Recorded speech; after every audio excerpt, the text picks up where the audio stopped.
Hello दोस्तों, स्वागत है आपका आपके अपने यूट्यूब चैनल एग्जाम विद साथी में।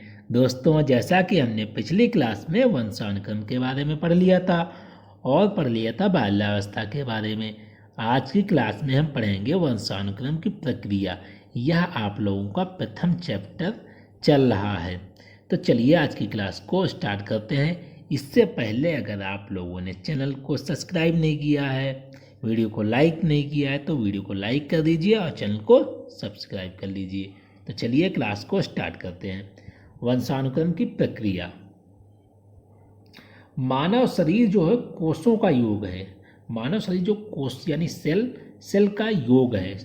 शरीर का आरंभ जो हुआ है केवल एक कोष से हुआ है। जो मानव शरीर का जो आरंभ हुआ है वो सिर्फ एक कोष से हुआ है, जिसे क्या कहते हैं, जिसे संयुक्त कोष कहते हैं।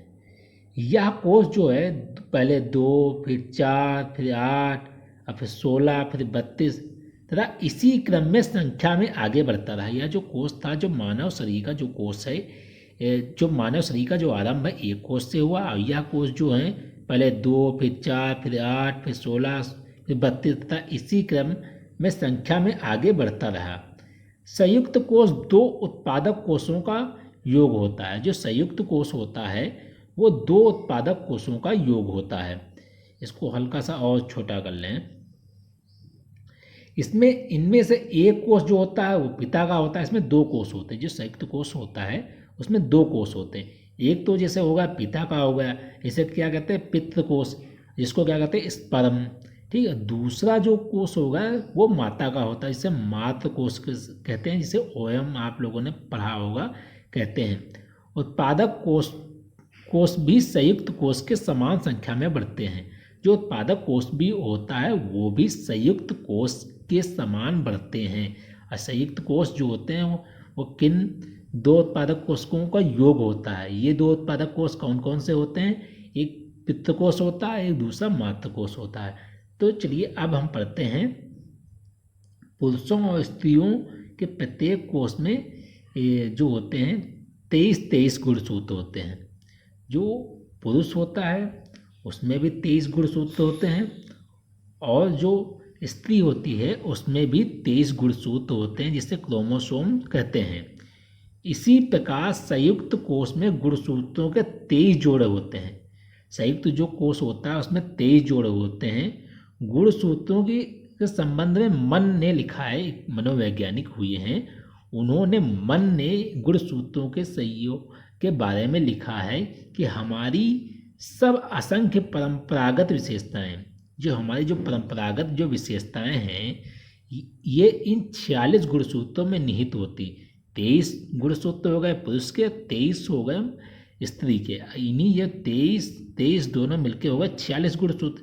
इन्हीं 46 गुणसूत्र में जो हमारी परंपरागत जो विशेषताएं होती हैं इसी में निहित होती हैं, ऐसा मन ने कहा। ये विशेषताएं गुणसूत्रों में विद्यमान पितृक, जिसे जीन्स कहते हैं, उसमें होती हैं। प्रत्येक गुणसूत्र में 40 से 9 तक पितृक होते हैं। प्रत्येक जो गुणसूत्र होता है उसमें कितने जीन्स होते हैं? 40 से लगभग 100 तक पितृक होते हैं, जिसे जीन्स कहते हैं।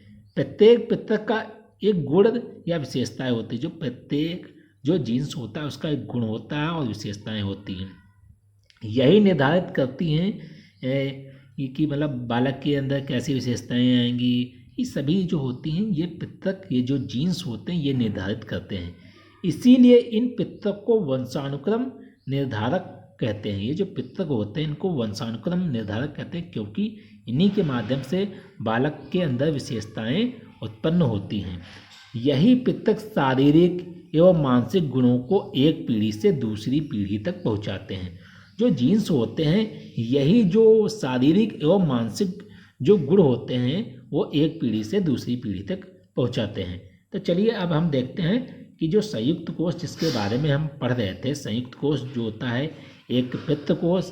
संयुक्त कोष किस किस से मिलकर बने होते हैं? एक मिनट। संयुक्त कोष जो होते हैं ये एक कोष होता है उसमें पिता का और एक होता है माता का। चलिए हम देखते हैं संयुक्त कोष के बारे में, जान लेते हैं कि संयुक्त कोष किसे कहते हैं। जो ये संयुक्त कोष होता है ये गाढ़े एवं तरल पदार्थ साइटोप्लाज्मा का बना होता है। ये कैसा होता है? साइटोप्लाज्मा का बना होता है ये संयुक्त कोष। साइटोप्लाज्मा के अंदर जो होता है एक नाभिक होता है, नाभिक को क्या कहते हैं? न्यूक्लियस कहते हैं, जिसके भीतर एक गुणसूत्र होता है, जिसके भीतर मतलब गुणसूत्र जो होते हैं वो कई होते हैं इसके अंदर, और क्रोमोसोम जिसे कहते हैं, गुणसूत्र को इंग्लिश में कहते हैं क्रोमोसोम। अब हम देखते हैं क्रोमोसोम के बारे में भी देख लेते हैं। प्रत्येक कोशिका में नाभिक में डोरों के समान रचना पाई जाती है। जो क्रोमोसोम की जो रचना होती है वो नाभिक में, कोशिकाओं के नाभिकों में डोरों के समान रचना पाई जाती है, जिसे क्रोमोसोम कहा जाता है। ये गुणसूत्र सदैव जोड़ों में पाए जाते हैं। ये क्रोमोसोम जो होते हैं ये गुणसूत्र हमेशा एक जोड़ों में पाए जाते हैं। इसे एक संयुक्त कोष में गुणसूत्रों के जो एक संयुक्त कोष जो होता है उसमें गुणसूत्रों के 23 जोड़े होते हैं। कितने होते हैं? 23 जोड़े होते हैं, जिसमें आधे जो होते हैं पिता द्वारा प्राप्त होते हैं और आधे जो होते हैं गुणसूत्र जो होते हैं वो माता द्वारा प्राप्त होते हैं। प्रत्येक गुणसूत्र में छोटे छोटे तत्व हैं जिनको जीन्स कहा जाता है, जिनको जीन्स कहा जाता है। प्रत्येक गुणसूत्र में छोटे छोटे तत्व होते हैं जिनको जीन्स कहा जाता है। आप जान लेते हैं, जीन्स के बारे में भी जान लेते हैं। एक गुणसूत्र के अंदर वंशानुक्रम के अनेक निश्चयात्मक तत्व पाए जाते हैं। एक जो जीन्स होता है उसमें वंशानुक्रम के जो निश्चयात्मक तत्व पाए जाते हैं उसी में पाए जाते हैं। बच्चे के अंदर शारीरिक और मानसिक विकास कैसा होगा ये जीन्स पर निर्भर करता है, जिनको पितृक या जीन कहा जाता है। जैसा कि एनास्टासी ने लिखा है, एनास्टासी एक वैज्ञानिक हुई है, उन्होंने लिखा है पितृक वंशानुक्रम की विशेषताएं का वाहक। जो पितृक जो होते हैं वंशानुक्रम की जो विशेषताएं होती हैं उसको पीढ़ी दर पीढ़ी, एक पीढ़ी से दूसरी पीढ़ी में जो बालकों में जो विशेषताएं जो उत्पन्न होती हैं एक पीढ़ी से दूसरी पीढ़ी में, वो पितृकों द्वारा ही ये विशेषताएं जो जीन्स होते हैं इन्हीं के द्वारा ये विशेषताएं एक पीढ़ी से दूसरी पीढ़ी में जाती हैं। इसीलिए इन्होंने कहा है कि पितृक वंशानुक्रम की विशेषताओं का वाहक होता है, जो किसी न किसी रूप में हस्तांतरित होता रहता है, जो किसी न किसी रूप में एक पीढ़ी से दूसरी पीढ़ी तक हस्तांतरित होता रहता है। आप लोगों ने देखा, अतः अपने माता पिता के पूर्वजों से जन्मजात विशेषताओं के रूप में जो हमारे जो गुण होते हैं, आप लोगों ने देखा होगा कि कभी कभी गुण जो होते हैं आपके अंदर कुछ ऐसे गुण होंगे जो आपके पिता के अंदर होंगे, पिता के अंदर नहीं तो आपके बाबा के अंदर होंगे। तो ये सब जो गुणसूत्र होते हैं इन्हीं के माध्यम से पीढ़ी दर पीढ़ी हमारे अंदर जो हमारे पिता के अंदर जो गुण होते हैं वही हमारे अंदर आ जाते हैं। तो ये जो गुण होते हैं ये मानसिक भी हो सकते हैं, शारीरिक भी हो सकते हैं। शारीरिक में जैसे कि अगर किसी के जैसे बोलते हैं किसी के अगर डायबिटीज़ है तो उसके बच्चे को भी जब उसी उम्र में जब होगा तो उस बच्चे के भी डायबिटीज़ होने की संभावना है। ऐसे किसी की पीढ़ी में कभी किसी के कैंसर हुआ होगा तो आने वाली पीढ़ी में कभी किसी के कैंसर हो सकता है, ऐसा डॉक्टर लोग बताते हैं। अब हम देखते हैं कि ये जो लोग देखते हैं यहाँ पे कि जो ये लड़के और लड़की का निर्माण कैसे होता है, कि मतलब कैसे पता चलता है कि लड़का होगा कि लड़की होगी, किसके क्रोमोसोम जो हैं जब मिलते हैं तो लड़का होता है और किसके क्रोमोसोम मिलते हैं तब लड़की होती है, इसके बारे में भी हम जान लेते हैं। 1 मिनट ऐसे ही आप लोग क्लास में बने रहिए, मैं आप लोगों को मैं बताने का प्रयास कर रहा हूँ कि किस तरह से ये जो आप लोग देखते हैं कि जो लड़के और लड़की का निर्माण किस तरह से होता है इसके बारे में जान लेते हैं। तो XX जो क्रोमोसोम होता है वो दर्शाता है फीमेल को, ठीक, और जो XY होता है वो मेल को दर्शाता है। जब X क्रोमोसोम और XY का इसमें से X क्रोमोसोम जब मिलते हैं, जब मेल का X क्रोमोसोम और फीमेल का X क्रोमोसोम जब मिलते हैं तो किसका निर्माण होता है? तब लड़की का निर्माण होता है।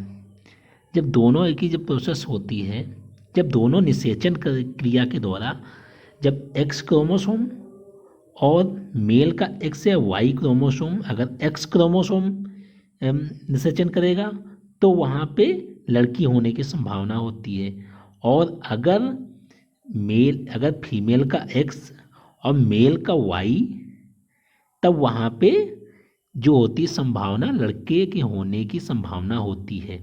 तो जैसे कि पहले लोग कहते थे कि अगर लड़का नहीं हो तो लड़की पे सब ब्लेम करते थे कि लड़की की वजह से नहीं हो रहा है। पुराने टाइम में ये सब सोच थी ऐसी, लेकिन जो वैज्ञानिक ने इस पे रिसर्च की वैज्ञानिक ने बताया कि लड़के और लड़की के होने की संभावना ज़्यादातर डिपेंड करता है लड़के पे। अगर लड़के का एक्स क्रोमोसोम आएगा तो लड़की होगी, और अगर वाई क्रोमोसोम आएगा तो लड़के 50% लड़के की होने की संभावना रहती है। तो जो औरतों पे जो ब्लेम डाला जाता था कि और इसकी वजह से लड़की ही हो रही है, लड़का नहीं हो रहा, तो ऐसा कुछ भी नहीं है। अगर भैया लड़का नहीं हो रहा है तो इसका जिम्मेदार आपका ही लड़का है, लड़की की कोई भी गलती नहीं है। तो आप लोग समझ गए होंगे। अब हम देखते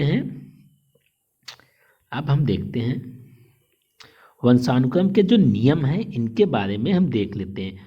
वंशानुक्रम के जो निम्नलिखित नियम हैं उसके बारे में हम देख लेते हैं। इसके कुछ नियम हैं, इनको देखते हैं। जैसे कि पहला है बीज कोष की निरंतरता का नियम, इसके बारे में हम पढ़ेंगे। फिर है भिन्नता का नियम, फिर क्या है भिन्नता का नियम, फिर है अर्जित गुणों के संक्रमण का नियम, अर्जित गुणों के संक्रमण का नियम, फिर आता है समानता का नियम, समानता का नियम, एक मिनट, समानता का नियम, फिर आता प्रत्यागमन का नियम, फिर मेंडल का नियम। ये जो है बहुत ज़्यादा इम्पोर्टेंट है आप लोगों के लिए, मेंडल का नियम। अब हम इसके बारे में आगे डिस्कस करते हैं। तो बीज कोष की निरंतरता के नियम के बारे में हम जान लेते हैं। यहाँ से 1-2 नंबर में क्वेश्चन पूछा जाता है कि बीज कोष के निरंतरता का नियम किसने दिया, इसके बारे में भी हम लोग देख लेते हैं। इस नियम के अनुसार, यह जो नियम है इसके अनुसार जो है बालक को जन्म देने वाला जो बीज कोष होता है कभी नष्ट नहीं होता है, इस नियम के अनुसार। और इस नियम को दिया किसने है, इस नियम का प्रतिपादक जो किया है बीजमैन ने किया है। बीजमैन ने इस नियम का प्रतिपादन किया, और बीजमैन का ही कथन है कि बीज कोष का कार्य केवल एक उत्पादक कोषों का निर्माण करना है, जो बीज कोष बालक को अपने माता पिता से मिलवाता है। इन्होंने बताया जो बीज कोष है इसका जो उत्पादक कोषों का निर्माण करना है, इसका कार्य जो है उत्पादक कोषों का निर्माण करना है।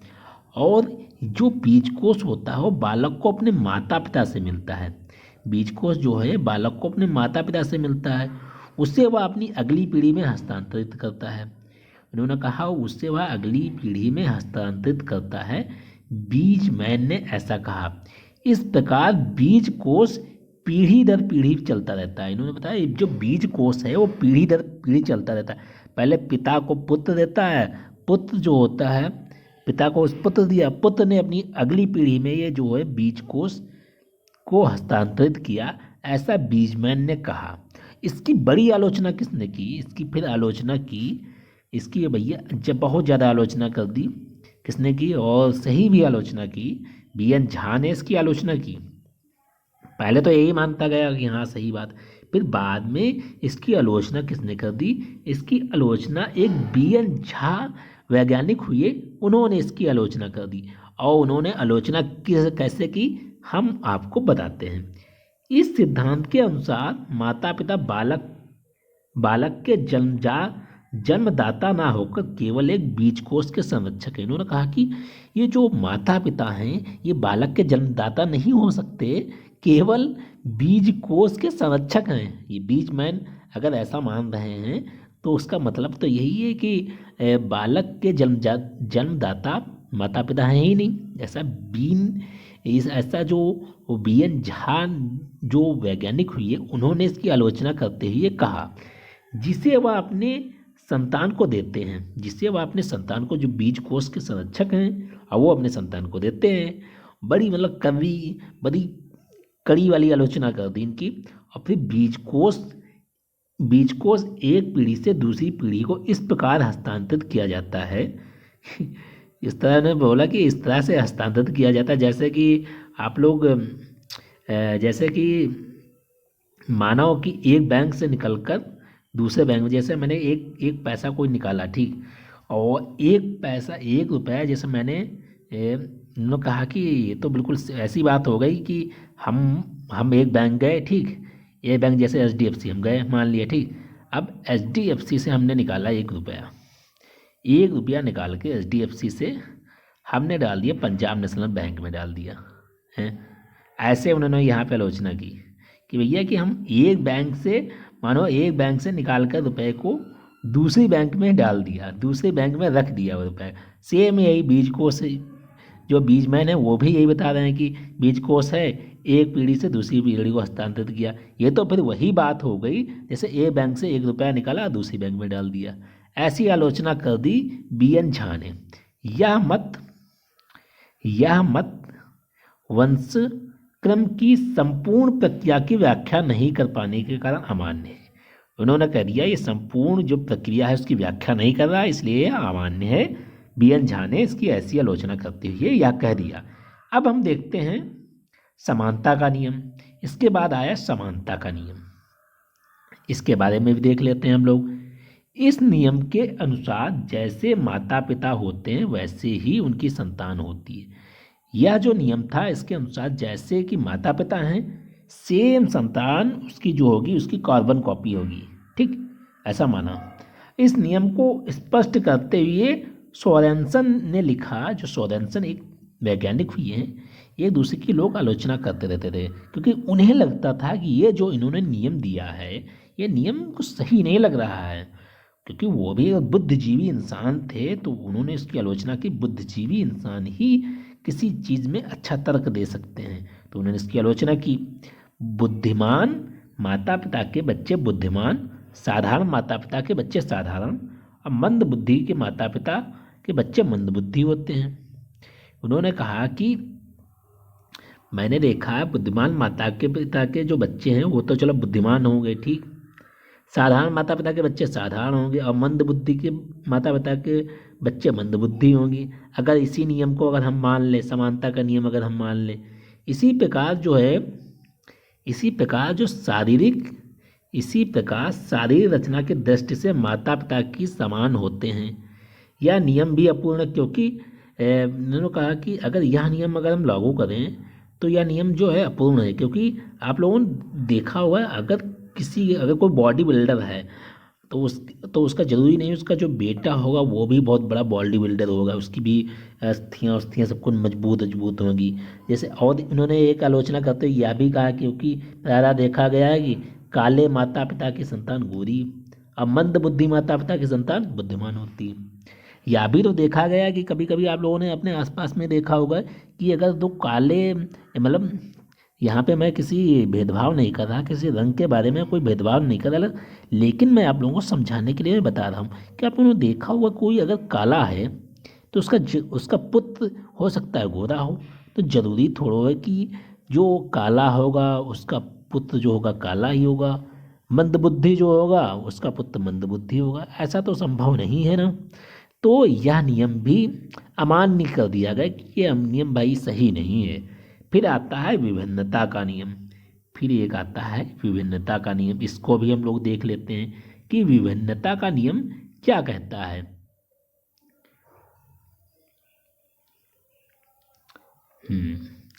इस नियम के अनुसार, यह जो नियम है इसके अनुसार बालक अपने माता पिता के बिल्कुल समान न होकर, यह जो नियम है इसने कहा कि बालक जो है अपने माता पिता के बिल्कुल समान ना होकर, इसी प्रकार एक माता पिता के बालक एक दूसरे के समान होते हुए भी बुद्धि, रंग और स्वभाव से एक दूसरे से भिन्न होते हैं। उन्होंने कहा कि जो बालक होता है वो न माता पिता के बिल्कुल समान ना होकर माता पिता से एक दूसरे से बिल्कुल या फिर समान होगा या फिर बुद्धि या स्वभाव में एक दूसरे से भिन्न होगा, ऐसा उन्होंने कहा। भिन्नता का नियम प्रतिपादित करने वाले जो थे डार्विन थे। भिन्नता का जो नियम है इसको प्रतिपादित करने वाले कौन थे? इसको प्रतिपादित करने वाले डार्विन तथा लामार्क थे। अनेक प्रयोगों और विचारों द्वारा यह मत प्रकट किया गया कि उपयोग ना करने वाला अवयव तथा विशेषताओं का लोप आगामी पीढ़ियों में हो जाता है। मतलब जो विशेषताएं जो उपयोग नहीं की जाती हैं वो आगामी पीढ़ी में भी वैसे ही उनका लोप हो जाता है, और जो नई उत्पन्न होती हैं, जो नई विशेषताएं उत्पन्न होती हैं वो अगली पीढ़ी में उन विशेषताओं का उन्नयन हो जाता है, अर्थात वो विशेषताएं अगली पीढ़ी में चली जाती हैं, ऐसा इन्होंने बताया। अब हम देखते हैं प्रत्यागमन का नियम। प्रत्यागमन का नियम भी देख लेते हैं। अब हम लोग देखते हैं प्रत्यागमन का नियम। प्रत्यागमन का नियम, इस नियम के अनुसार बालक अपने माता पिता के विपरीत गुण पाए जाते हैं। जो बालक में होते हैं अपने माता पिता के विपरीत गुण पाए जाते हैं। प्रत्यागमन शब्द का अर्थ है विपरीत। जो प्रत्यागमन जो है इसका अर्थ क्या है? विपरीत। जब बालक माता पिता से विपरीत विशेषताएं, जो बालक है जब अपने माता पिता से जो होती हैं विपरीत विशेषताएं लेकर विकसित होते हैं तो यहाँ पर प्रत्यागमन का सिद्धांत लागू होता है। तब यहाँ पे प्रत्यागमन का सिद्धांत लागू होता है, जैसे कि मंद बुद्धि माता पिता के संतान प्रखर बुद्धि होना। मंद बुद्धि माता पिता के संतान का प्रखर बुद्धि वाला होना।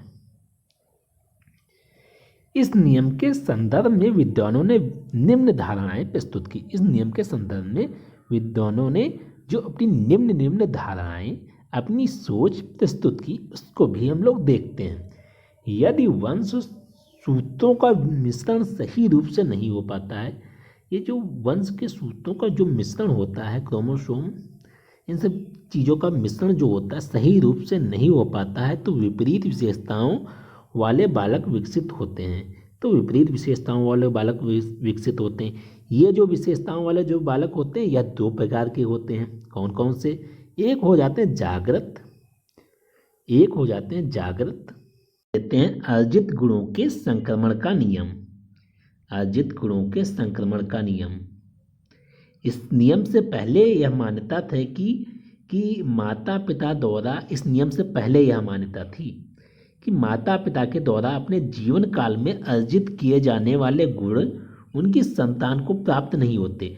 इस नियम को आने से पहले यह मान्यता थी कि जो माता पिता के जो गुण हैं वो जो अर्जित करते हैं वो उनकी अगली पीढ़ी में वो संतान को प्राप्त नहीं होते हैं। लेकिन इस नियम को अस्वीकार करते हुए विकासवादी लैमार्क ने लिखा कि व्यक्तियों द्वारा अपने जीवन में जो अर्जित किया जाता है, लैमार्कवादी एक लैमार्क वैज्ञानिक हुए, उन्होंने इसका खंडन करते हुए साफ कह दिया, इस नियम को अस्वीकार करते हुए उन्होंने कहा कि जो व्यक्तियों द्वारा अपने जीवन में जो अर्जित किया जाता है, जो भी गुण अपने जीवन में अर्जित किए जाते हैं वह उनके द्वारा उत्पन्न किए जाने वाले व्यक्तियों को संक्रमित करते हैं। उनके द्वारा उत्पन्न किए जाने वाले व्यक्ति कैसे? जो प्रजनन क्रिया के द्वारा जो संतानें उत्पन्न होती उनको भी वो प्रभावित करते हैं वो गुण, ऐसा लैमार्क जी ने कहा। अब उन्होंने लैमार्क ने जब ऐसी बात कही तो उन्होंने इसका एक बेस्ट एग्जाम्पल देते हुए कहा। कौन सा एग्जाम्पल दिया? आप लोगों ने जिराफ के बारे में जरूर सुना होगा। लैमार्क ने जिराफ की गर्दन का लंबा होना पारिस्थितिकवश बताया, लेकिन अब यह वंशानुक्रमी हो चुका है। उन्होंने कहा कि जो जिराफ की जो गर्दन है वो उसको परिस्थिति के कारण ऐसी उसके सामने परिस्थितियाँ आई उसको, तो वो जो इसकी जो गर्दन हो गई वो लंबी हो गई, लेकिन यह जो प्रक्रिया थी ये वंशानुक्रमी हो गई। यह मतलब एक पीढ़ी से दूसरी पीढ़ी में भी ये प्रक्रिया जाने लगी। लैमार्क ने इस कथन की पुष्टि करते हुए मैकडूगल और पॉलव ने चूहों पर, हैरिसन ने पतंगों पर परीक्षण करते हुए आज के युग में विकासवाद या अर्जित गुणों के संक्रमण का सिद्धांत स्वीकार नहीं किया जाता है।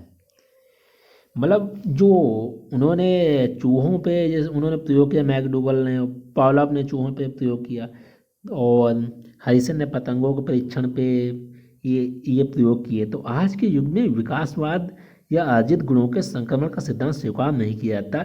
इस संबंध में वुडवर्थ ने लिखा है कि ये वंशानुक्रम की प्रक्रिया के अपने आधुनिक ज्ञान में संपन्न होते हुए यह बात प्राय असंभव जानी पड़ती है। उन्होंने कहा प्राय ये जो बात है असंभव मानी जानी पड़ती है, क्योंकि जैसे चूहे को पीढ़ी दर पीढ़ी मतलब उनकी पूंछ काटते हुए उसको प्रजनन किया गया, तो अगली जो पीढ़ी में जो चूहे उत्पन्न हुए उनकी जो पूंछ थी वो कटी हुई नहीं थी। जैसे पूंछ कटी हुई जब चूहे ने प्रजनन किया तो उसके द्वारा उत्पन्न जो संतान थी उसकी पूंछ कटी नहीं हुई थी। ऐसा कई पीढ़ियों तक करते रहे लेकिन ऐसा कुछ हुआ नहीं। तभी इन्होंने कहा इसको मानना, वुडवर्थ ने कहा कि इसको मानना कुछ सही नहीं लग रहा है। जैसे यदि आप कोई भाषा बोलना सीख लें तो क्या आप पितृकों द्वारा इस ज्ञान को अपने बच्चों को संक्रमित कर सकते। इन्होंने कहा, वुडवर्थ ने कहा, जैसे कि आप लोगों ने, जैसे हम लोग हिंदी बोलते हैं, अब हम लोगों ने मलयालम सीख ली, मलयालम चीनी सीख ली, बहुत सारी भाषाएं सीख ली। अब क्या ये भाषा हमारे जो अगली पीढ़ी होगी उनको भी इस भाषा की नॉलेज होगी? ऐसा तो नहीं हो सकता है। तो उन्होंने ऐसा बोल के इसका खंडन कर दिया और कहा कि किसी प्रमाण की पुष्टि नहीं हुई है। तो ऐसा इन्होंने वुडवर्थ ने कहा। देखिए ये आप लोग देखिए, जैसे क्या पहले कहाँ पत्ती पत्ती छुपाता था, फिर धीरे धीरे उसने पत्ती को पकड़ने का प्रयास किया और फिर एक दिन इसकी जो धीरे धीरे गर्दन थी पीढ़ी दर पीढ़ी जब उन्होंने परिस्थितियाँ जब ऐसी होती हैं तो अपनी पारिस्थितिकी तंत्र में अपने जीवन का निर्वाह करने के लिए जब जो जब ये जिराफ था इसने अपनी गर्दन को ऊंची उठा उठा के पत्तियां खाने का प्रयास किया, तब इसकी पीढ़ी दर पीढ़ी ऐसा परिवर्तन देखा गया कि जो उसके आज की जो पीढ़ी के जो उसके संतानें जो हैं उनकी जो गर्दन है वो काफ़ी बड़ी है। इसी को इन्होंने कहा कि लैमार्क जी ने इसी का एग्जाम्पल दिया जिराफ का। अब हम देखते हैं मेडल का नियम। मेडल का नियम भी देख लेते हैं। मेडल ने अपने प्रयोग मटर का वैज्ञानिक नाम, मेडल का नियम हम लोग पढ़ेंगे। ये जो हमारा आखिरी नियम है और इसके बाद हम पढ़ेंगे वातावरण के बारे में कि वातावरण जो है बच्चे को कैसे प्रभावित करता है, इसके बारे में भी हम लोग पढ़ेंगे। तो मटर पर प्रयोग, शायद वातावरण वाली जो क्लास है वो कल के लिए रख दें, क्योंकि ये जो क्लास है आप लोगों की 30 मिनट की हो ही जाएगी। तो वातावरण वाला हम सोच रहे हैं शायद कल की क्लास में वातावरण वाला कवर कर लेंगे। मटर का प्रयोग, मटर पर प्रयोग उन्होंने मेडल ने मटर पे ही प्रयोग क्यों किया इसके बारे में भी हम लोग जान लेते हैं। तो मटर का प्रयोग, जो मटर का वैज्ञानिक नाम है उसके बारे में पहले जानते हैं। पाइसम सटाइवम जो इसका वैज्ञानिक नाम है, इसका नाम है पाइसम सटाइवम। मेडल ने मटर के पौधे का प्रयोग हेतु इसलिए चुना क्योंकि इसके जो विरोधी जो गुण थे वो 7 जोड़े में होते थे। इसके जो विरोधी गुण हैं वो 7 जोड़े में होते थे तथा ये कम समय में 2 महीने में ये जो है मटर का पौधा जो बड़ा हो जाता है उसमें जो जो मटर वटर लगने भी लगते हैं 2 महीने के अंदर भी। तो ये जो कम समय में हो जाता था, इसीलिए जो मेडल जो थे उन्होंने मटर का प्रयोग किया। और इन्होंने जब प्रयोग किया तो लंबे जो पौधे थे तथा छोटे जो पौधे वाले जो मटरों वाले जो पौधे थे उन्होंने दोनों के बीजों को लिया और दोनों के बीजों बराबर मात्रा में लिए और दोनों को एक साथ में बोया। और उसके बाद में जो इनको इसमें कुछ गुण दिखाई दिए उसके आधार पर इन्होंने 3 नियम दिए, उसको भी हम देखते हैं। तो चलिए, इन्होंने जो पहला जो नियम निकल के आया है वो मेडल का प्रभाविता का नियम, इसके बारे में भी हम लोग देख लेते हैं। जब इन्होंने मेडल जो थे, इन्होंने मेडल का प्रभाविता का नियम, जब एक जोड़ी विपरीत लक्षणों वाले पौधों के बीच, एक जोड़ी मतलब विपरीत लक्षणों वाले पौधों के बीच में जब इन्होंने संकरण कराया कि मतलब एक बौने पौधे तथा लंबे पौधों के बीच इन्होंने संकरण कराया तो उन्होंने इनको कुछ दिखाई दिया। प्रथम पीढ़ी में केवल एक प्रभावी लक्षण ही प्रकट होता है और दूसरा छिप जाता है। मतलब एक प्रभावी लक्षण जो था लंबे पौधे का लक्षण दिखाई दिया और बौने पौधे का जो लक्षण था वो छिप गया। इसी को इन्होंने इस नियम इसी मतलब जो एक गुण इनको दिखाई दिए मेडल साहब को, इन्होंने इसको प्रभाविता का नियम दे दिया। अब हम देखते हैं प्रभाविता का नियम। जब इन्होंने लंबा पौधा टीटी और बौना पौधा टीटी स्मॉल टीटी जब उन्होंने दोनों का संकलन कराया तो टी कैपिटल टी और स्मॉल टी प्राप्त हुआ, तो सभी लंबे पौधे प्राप्त हुए। तो इन्होंने इसको प्रभावितता का नियम दे दिया। जब मटर के लंबे पौधे तथा बौने पौधे के बीच संकरण कराया तो F1 पीढ़ी में सभी पौधे जो प्राप्त हुए इसमें लंबापन प्रभावित था, बौनापन अप्रभावित था। इसी के कारण इससे प्रभावितता का नियम दे दिया गया। और इसके बाद इन्होंने युग्मकों की विलगन का नियम भी, इसमें युग्मकों के विलगन का नियम दोनों से अप्रभावित था। वो वाले जो नियम थे उससे बिल्कुल अलग इसमें प्रभाव दिख रहा था, इसीलिए इसको युग्मक के विलगन का नियम दे दिया। और इन्होंने फिर स्वतंत्र एक मिनट इसको थोड़ा सा लंबा कर लें।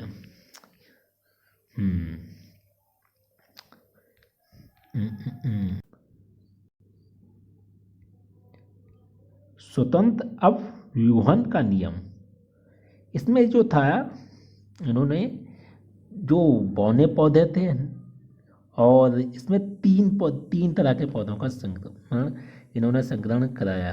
पहला देखो इन्होंने T1 लिया, ठीक। पहले इन्होंने लिया लंबे पौधे लिए और बौने पौधे लिए और इन दोनों के बीच संकरण कराया, तो उनको प्राप्त हुआ तब इनको प्राप्त हुए शुद्ध लंबे 25% शुद्ध लंबे पौधे प्राप्त हुए और जो बौने और लंबे पौधों का जो संकरण कराने पर इन्हें 50% लंबे पौधे प्राप्त हुए। और जब मतलब बौने पौधों का संकरण कराया, बौने पौधों का संकरण कराया तो उन्हें शुद्ध बौने पौधे प्राप्त हुए। तभी इसी को स्वतंत्र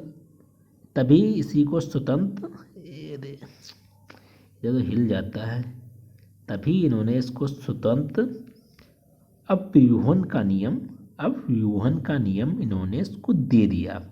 अब हम लोग देखते हैं इसके चूहों पर प्रयोग। मेडल महोदय ने इसी प्रकार का प्रयोग इन्होंने चूहों पे भी किया।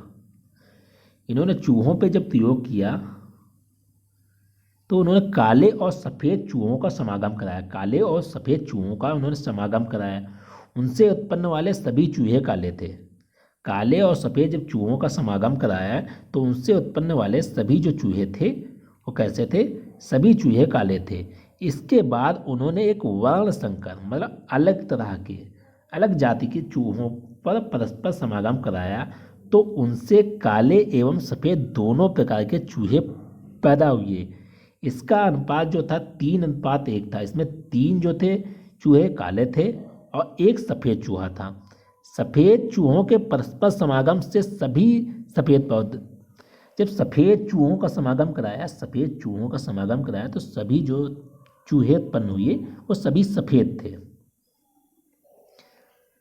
किंतु काले वर्ण संकर चूहों में से 1/3 जो थे वो काले थे तथा 2/3 जो थे काले और सफ़ेद दोनों प्रकार के थे।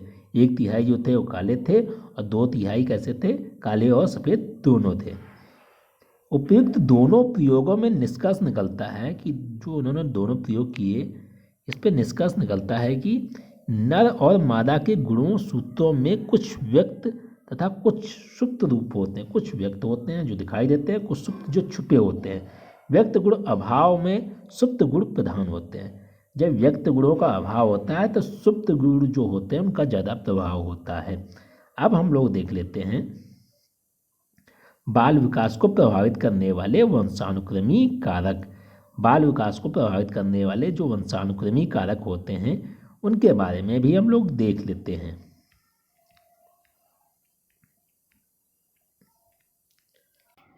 चलिए इसको कल की क्लास में देख लेते हैं, क्योंकि ये जो क्लास होगी काफ़ी लंबी हो जाएगी और आप लोग जब लंबी क्लास होती है तब आप लोग, मैं जानता हूँ आप लोग लंबी क्लास देखते देखते बोर हो जाते हैं, तभी मैं बहुत छोटी छोटी क्लास बनाता हूँ।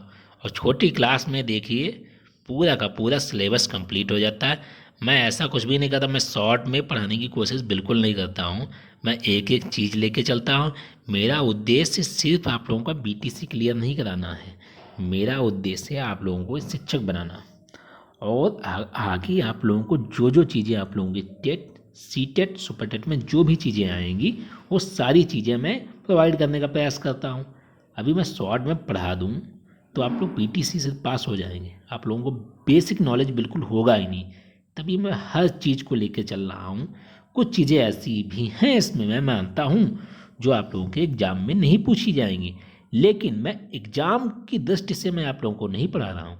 मैं पढ़ा रहा हूँ तो आप लोगों को आगे कभी किसी प्रकार की समस्या ना हो। आप लोगों की जो नींव है वो मैं मजबूत कर रहा हूँ। बीटीसी क्या है? ये आप लोगों को नींव मजबूत करती है। आगे अगर आप सही से इधर पढ़ लेंगे तो आप लोगों को आगे प्रॉब्लम नहीं होगी। होगी, वो कंपटीशन तो है ही, लेकिन आप लोग अन्य बच्चों से आगे होंगे अगर आप लोग सही से पढ़ेंगे। तो आप लोग प्रॉपर नोट्स बनाइए। मैं जैसा कि मैं बार बार कहता रहता हूँ कि आप लोग प्रॉपर नोट्स बनाते रहिए। और हमारी अगर क्लास पसंद आई हो तो लाइक कीजिए, कमेंट कीजिए और चैनल को सब्सक्राइब कीजिए। जल्दी यही हम माइक का यूज करेंगे और तब मेरी जो वॉइस होगी आप लोगों को बिल्कुल स्पष्ट क्लियर सुनाई देगी। अभी मैं मानता हूँ शायद मेरी आवाज़ में कुछ प्रॉब्लम आ रही होंगी। तो अंत तक वीडियो में बने रहने के लिए बहुत बहुत धन्यवाद। मिलते हैं आपसे अगली क्लास में। अगली क्लास किसकी होगी? अगली क्लास होगी बाल विकास को प्रभावित करने वाले वंशानुक्रमी कारक और वातावरण पे क्लास होगी। तो कल आप लोगों का ये जो फर्स्ट चैप्टर है ये कंप्लीट हो जाएगा। तो बाय, मिलते हैं कल की क्लास में। तब तक के लिए जय हिंद, जय भारत।